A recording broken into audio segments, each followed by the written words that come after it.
नमस्कार, स्वागत है आप सभी का। मैं हूं हितेश व्यास। अपना प्रदेश में उत्तर प्रदेश और उत्तराखंड की दिन भर की तमाम अहम खबरें इस बुलेटिन में आपके सामने रखेंगे।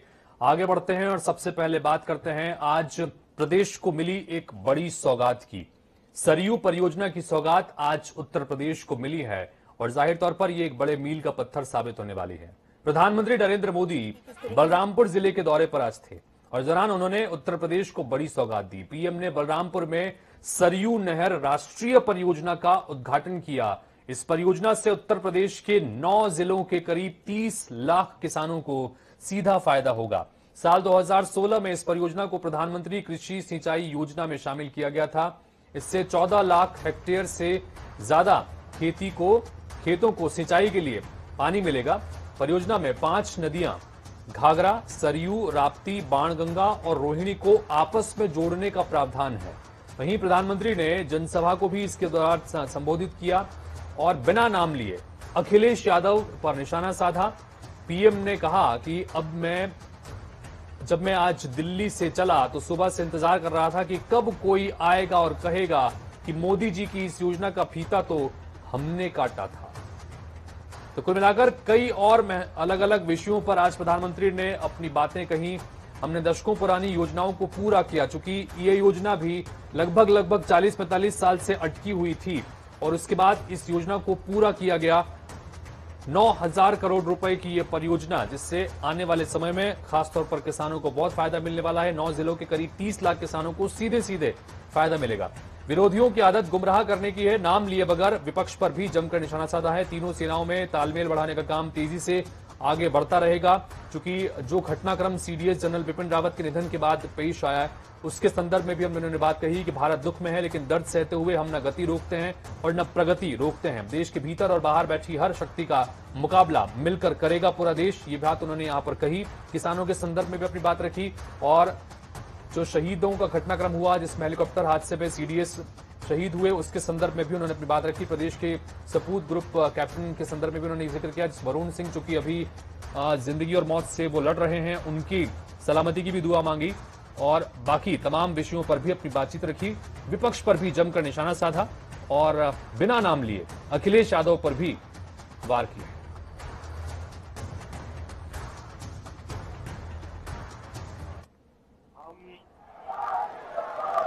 ये पावन धरती का बारंबार प्रणाम करित है। जब मैं आज दिल्ली से चला तो सुबह से मैं इंतजार कर रहा था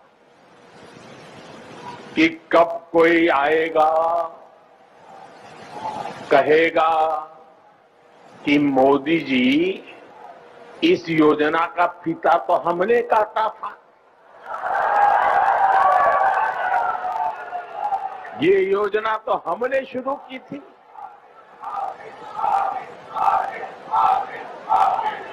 कुछ लोग हैं जिनकी आदत है ऐसा कहने की। हो सकता है बचपन में इस योजना का फीता भी उन्होंने ही काटा हो।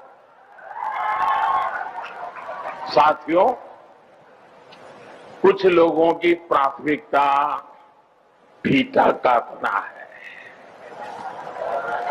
हम लोगों की प्राथमिकता योजनाओं को समय पर पूरा करना है।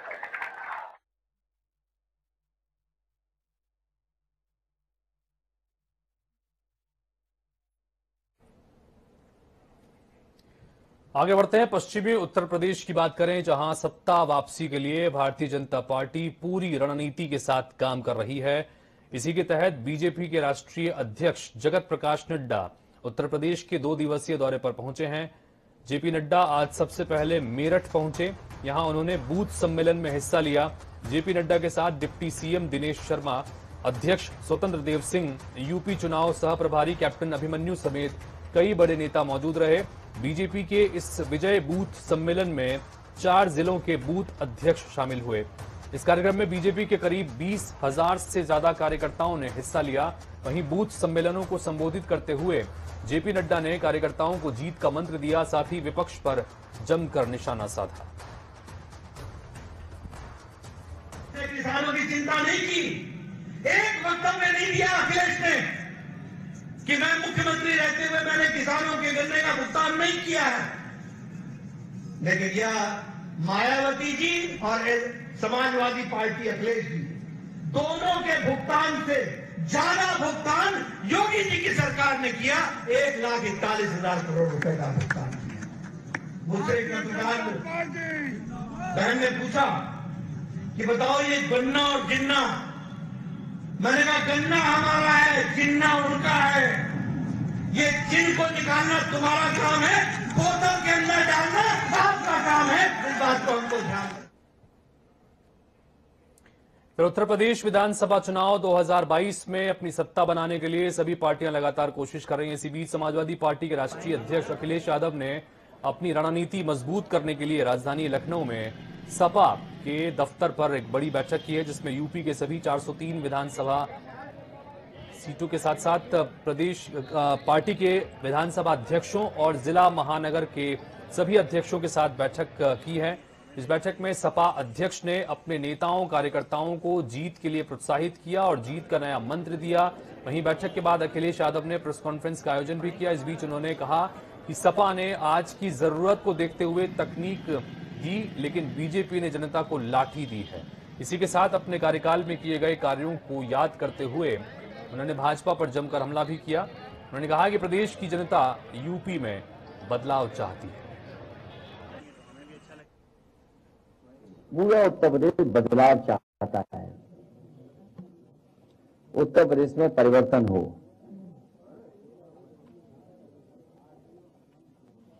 उत्तर प्रदेश की जनता समाजवादियों की ओर देख रही है।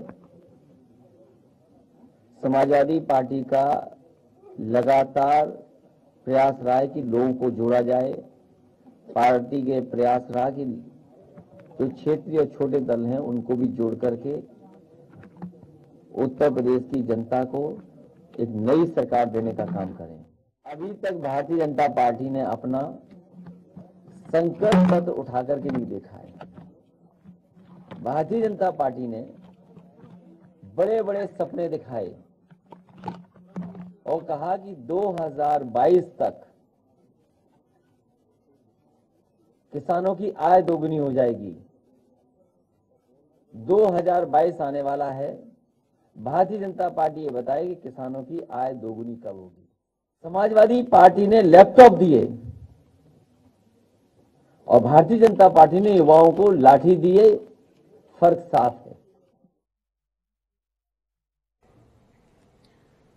यूपी विधानसभा में 16 दिसंबर को हो सकता है अनुपूरक बजट पास। 2022-23 का 4 महीने का लेखानुदान इसमें पेश हो सकता है। शीतकालीन सत्र 3 दिन तक चलने के आसार हैं। अंतिम निर्णय कार्य मंत्रणा समिति करेगी। ये एक लखनऊ से इस वक्त महत्वपूर्ण खबर आ रही है, जहां पर शीतकालीन सत्र 3 दिन का हो सकता है और इसमें अनुपूरक बजट संबंध में भी कुछ महत्वपूर्ण फैसले हो सकते हैं। अंतिम निर्णय हालांकि कार्य मंत्रणा समिति को करना है। यूपी विधानसभा में 16 दिसंबर को अनुपूरक बजट लाया जा सकता है और 3 दिन का ये 4 महीने 2022-23 का 4 महीने का लेखानुदान इस दौरान पेश किया जा सकता है। सत्र के दौरान शीतकालीन सत्र 3 दिन चलने के आसार हैं और अंतिम फैसला हालांकि कार्य मंत्रणा समिति को करना है। आने वाले चुनाव को लेकर बीजेपी महिला संगठन भी अहम भूमिका निभा रहा है। प्रदेश में 40,000 से ज्यादा महिला पदाधिकारियों के साथ महिला कार्यकर्ता केंद्र और यूपी सरकार की योजनाओं की घर घर जाकर जानकारी दे रही हैं। महिला संगठन की महामंत्री डॉक्टर कृतिका अग्रवाल ने बताया कि बीजेपी में महिलाएं राष्ट्र के नाम पर जुड़ रही हैं। बीजेपी सरकार में महिलाओं को सम्मान और सुरक्षा मिली है। सबसे पहले तो मैं ये कहना चाहूंगी अपने माध्यम से, महिला मोर्चा के माध्यम से, कि भारतीय जनता पार्टी में महिलाएं अगर आई हैं तो उनको कहीं ना कहीं सुरक्षा मिली है, सम्मान मिली है और स्वाभिमान मिला है और साथ में शिक्षा भी मिली हुई है।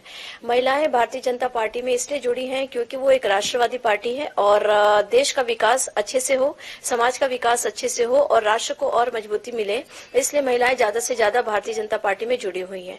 आज की तारीख में हमारे पास करीब 40,000 से ज्यादा महिला पदाधिकारी हैं जो महिला मोर्चा के माध्यम से भारतीय जनता पार्टी में कार्य कर रही हैं।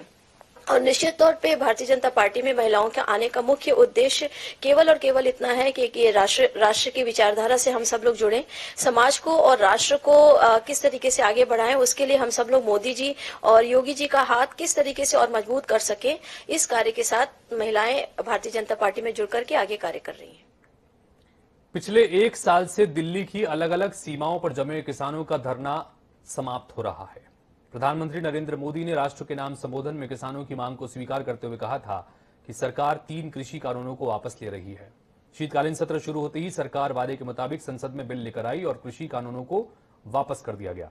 इस बिल को राष्ट्रपति रामनाथ कोविंद की मंजूरी मिलने के लगभग साल भर तक राजनीतिक हंगामे की वजह बने रहे कृषि कानून इतिहास के पन्नों में इसके बाद दर्ज हो गए। वहीं किसान आज अपने घर वापस लौट रहे हैं। ऐसे में किसान नेता राकेश टिकैत ने कहा कि सभी किसान अपने ट्रैक्टर ट्रॉली को आराम से चलाएं और सुरक्षित अपने घर वापस पहुंचे। एक तरह से आज विजय दिवस किसानों ने मनाया और जो टेंट यहां पर साल भर से ज्यादा समय से लगे हुए थे, वो टेंट, तंबू और बाकी तमाम चीजें धीरे धीरे अब यहां से उठना शुरू हुई हैं। किसान अब वापस अपनी घर वापसी की तरफ निकले हैं। किसानों ने अपना आंदोलन स्थगित किया है। बार बार यही दोहराया जा रहा है कि आंदोलन सिर्फ स्थगित हुआ है। अगर उनकी मांगों के संबंध में जो सहमति सरकार की तरफ से दी है उसमें अगर कोई हीला हवाली जैसी स्थिति बनती है तो किसान फिर से आंदोलन शुरू कर सकते हैं।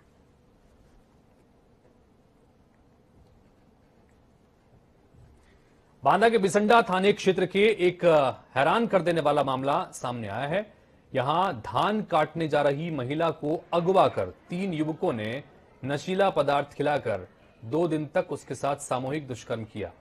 इसके बाद आरोपियों ने सुबह पीड़िता के पति को फोन करके महिला को ले जाने को कहा। ऐसा बताया जा रहा है कि आरोपी गांव के काफी प्रभावशाली लोग हैं, जिससे कि पीड़ित परिवार काफी डरा हुआ है, क्योंकि एक तरफ दबंगों का डर है तो दूसरी तरफ समाज का डर। लेकिन दुष्कर्म पीड़िता ने हिम्मत दिखाई और स्थानीय थाने में पहुंचकर आरोपियों के खिलाफ शिकायत की है। 3 युवकों पर नशीला पदार्थ खिलाकर बलात्कार किए जाने का आरोप लगाया गया है, जिसके संदर्भ में थाना बिसंडा पर अभियोग पंजीकृत करके अभियुक्त गण की तलाश की जा रही है। विवेचना से सत्यता के आधार पर कठोरतम कार्रवाई की जाएगी।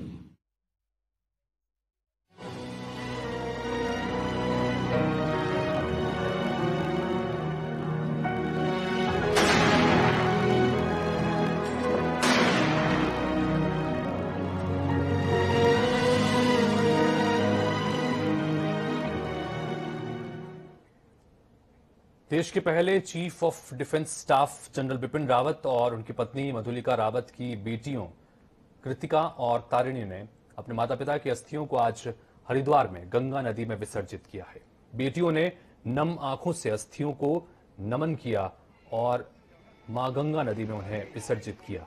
तीर्थ पुरोहित आदित्य वशिष्ठ की ओर से अस्थियों का विसर्जन कराया गया। बता दें कि जनरल बिपिन रावत अपनी पत्नी के साथ गुरुवार को पंच तत्व में विलीन हुए थे। उनको राजकीय सम्मान के साथ दिल्ली कैंट में उनकी पत्नी के साथ ही उनका अंतिम संस्कार किया गया था। इस दौरान सेना की तरफ से अंतिम सलामी दी गई। यहां पर सैन्य सम्मान और विधि विधान के साथ जनरल बिपिन रावत और मधुलिका रावत की अस्थियों को गंगा में विसर्जित किया गया है।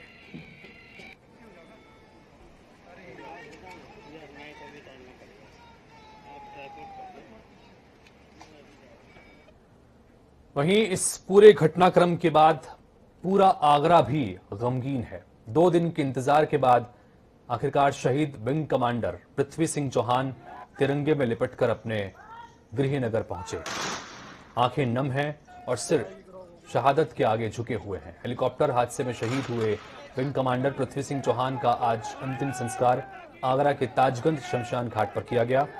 राजकीय सम्मान के साथ उनका अंतिम संस्कार किया गया। ऐसे में बड़ी संख्या में लोग अपने लाल को अंतिम विदाई देने के लिए शव यात्रा में शरीक हुए। मोक्ष धाम पर वायुसेना ने अपने जाबाज सिपाही को अंतिम सलामी दी।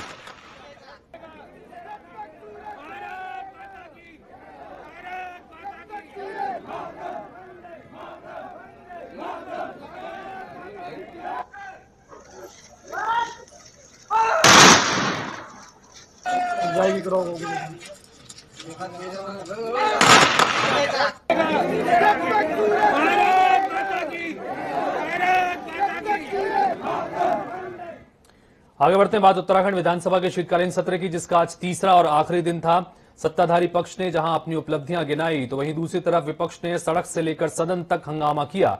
विपक्ष ने प्रदेश में बढ़ती महंगाई, बेरोजगारी को लेकर सदन में सरकार को जमकर घेरा। सत्र के पहले दिन विधानसभा में सीडीएस बिपिन रावत को श्रद्धांजलि दी गई। अगले दिन विधानसभा में द्वितीय अनुपूरक बजट पेश किया गया। वहीं आज विधानसभा के सत्र का तीसरा दिन रहा। विपक्ष ने कई बार सदन स्थगित कराया और विशेषाधिकार हनन के मामले में से लेकर महंगाई तक के मुद्दे को सदन में उठाया। मुख्यमंत्री ई रिक्शा के तहत हमने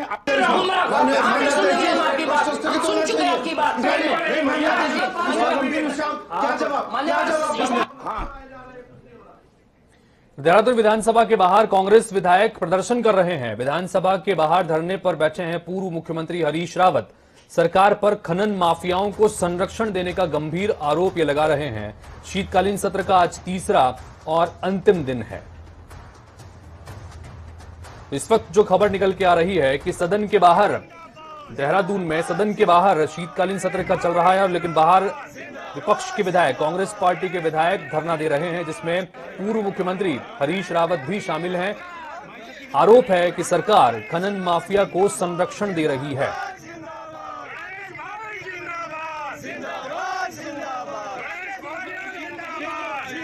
धनंजय ढोंडियाल हमारे सहयोगी इस वक्त जुड़ रहे हैं फोन लाइन पर, उनसे बात करते हैं। धनंजय, शीतकालीन सत्र का तीसरा और आखिरी दिन है, ऐसे में सदन के बाहर कांग्रेस पार्टी के विधायक इस वक्त धरना दे रहे हैं, प्रदर्शन कर रहे हैं, जिसमें पूर्व मुख्यमंत्री हरीश रावत भी शामिल हैं। क्या कुछ इनकी खास तौर पर कहना है, चूंकि खनन माफिया का आरोप भी लगाया, उसके अलावा क्या कुछ कहना है? बिल्कुल हितेश, आपने सही कहा कि क्योंकि आज जिस तरीके से उत्तराखंड शीतकालीन सत्र का तीसरा दिन है, सड़क से लेकर सदन तक लगातार विपक्ष ने सरकार पर हमला कर रही है। हरीश रावत की खासकर नाराजगी ये है कि जो विधानसभा सत्र देहरादून में आयोजित किया गया, इसको गैरसैंण में होना था, गैरसैंण में सत्र ना किया नहीं गया, जिसे लेकर आज गैरसैंण में भी धरने पर बैठे रहे और अब शाम को देहरादून पहुंचे, स्कूटी से वो विधानसभा पहुंचे। क्या उन्होंने सरकार पर आरोप लगाया कि सरकार जो है खनन माफियाओं को संरक्षण दे रही है, प्रदेश में लगातार बेरोजगारी बढ़ रही है। इन तमाम मुद्दों को लेकर जो है विपक्ष जो है धरने पर बाहर बैठा। जी धनंजय, इसके ऊपर क्या अभी सत्ता पक्ष की तरफ से कोई रिएक्शन आया है? चूंकि लगातार हम देख रहे हैं कि प्रदर्शन चल रहा है, सदन के बाहर ही बैठे हुए हैं, हरीश रावत भी बैठे हैं, हाथ में तख्ती भी लेकर बैठे हैं, क्या कोई रिएक्शन मिल पाया है अभी? इसी समय विधानसभा का सत्र अभी चल ही रहा है, अभी सरकार की ओर से कोई बयान जारी नहीं हुआ है। अभी जब तक सत्र स्थगित नहीं होता है अनिश्चितकाल के लिए, तब तक अभी कोई भी जो बीजेपी के नेता हैं, विधायक हैं, मंत्री, अभी उनकी ओर से कोई भी इस तरह का बयान सामने नहीं आया है। जी धनंजय, नजर बना के रखिए। फिलहाल बहुत शुक्रिया तमाम जानकारी के लिए आपका। तो सदन चल रहा है, शीतकालीन सत्र का तीसरा और आखिरी दिन है और बाहर कांग्रेस पार्टी के विधायक सदन के बाहर ये धरना प्रदर्शन कर रहे हैं, जिसमें पूर्व मुख्यमंत्री हरीश रावत भी शामिल हैं। सरकार पर सीधे सीधे खनन माफियाओं को संरक्षण देने के गंभीर आरोप और बाकी और मांगों को लेकर भी धरना प्रदर्शन किया जा रहा है।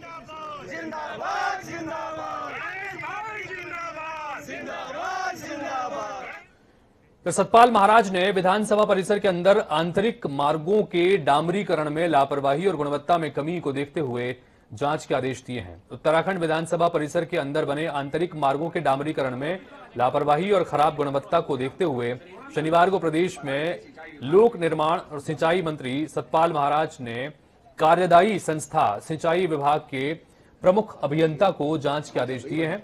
उन्होंने प्रमुख अभियंता को जांच के आदेश देते हुए कहा कि उत्तराखंड विधानसभा परिसर के अंदर बने आंतरिक मार्गों के निर्माण कार्यों की गुणवत्ता में सुधार लाया जाए और किए गए निर्माण कार्यों की जांच कर उत्तरदायित्व निर्धारित कर जरूरी कार्रवाई की जाए। निश्चित रूप में हमने तो अधिकारियों को डांटा है और उसमें हमने कार्रवाई भी की है। इस प्रकार से आपने देखा होगा बागेश्वर में भी मैंने लोगों को डांटा, तो इसमें निश्चित रूप से मेरा मानना है कि कार्रवाई होनी चाहिए और दोषी को बख्शा नहीं जाना चाहिए। राष्ट्रपति रामनाथ कोविंद आज देहरादून में 387 जवानों की पासिंग आउट परेड में आईएमए की पासिंग आउट परेड में शामिल हुए। राष्ट्रपति ने देहरादून स्थित इंडियन मिलिट्री एकेडमी के कैडेट्स को संबोधित करते हुए उनसे देश के पहले सीडीएस जनरल बिपिन रावत को रोल मॉडल के तौर पर अपनाने को कहा। राष्ट्रपति ने जनरल बिपिन रावत को असाधारण सैन्य नेता बताते हुए ये कहा कि उनके निधन से जो क्षति हुई है उसे कभी नहीं भरा जा सकता।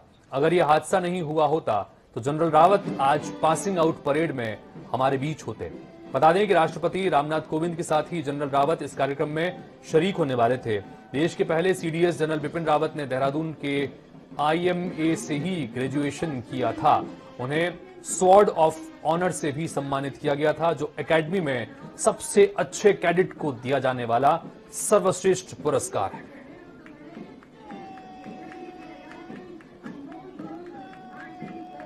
IMA से आज 387 जेंटलमैन कैडेट्स पास आउट हुए, जिनमें से 319 भारतीय और 68 विदेशी कैडेट्स सेना में अफसर बने हैं।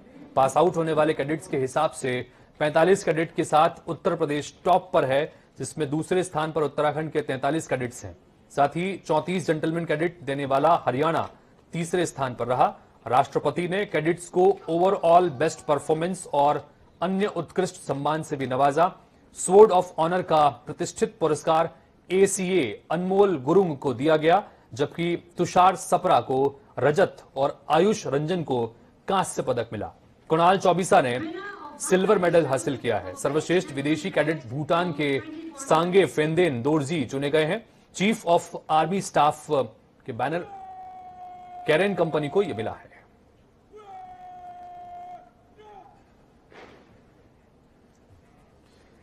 तो इसी के साथ फिलहाल इस बुलेटिन में इतना है, लेकिन खबरें और अपडेट्स का सिलसिला आगे भी जनता टीवी पर लगातार जारी है। नमस्कार।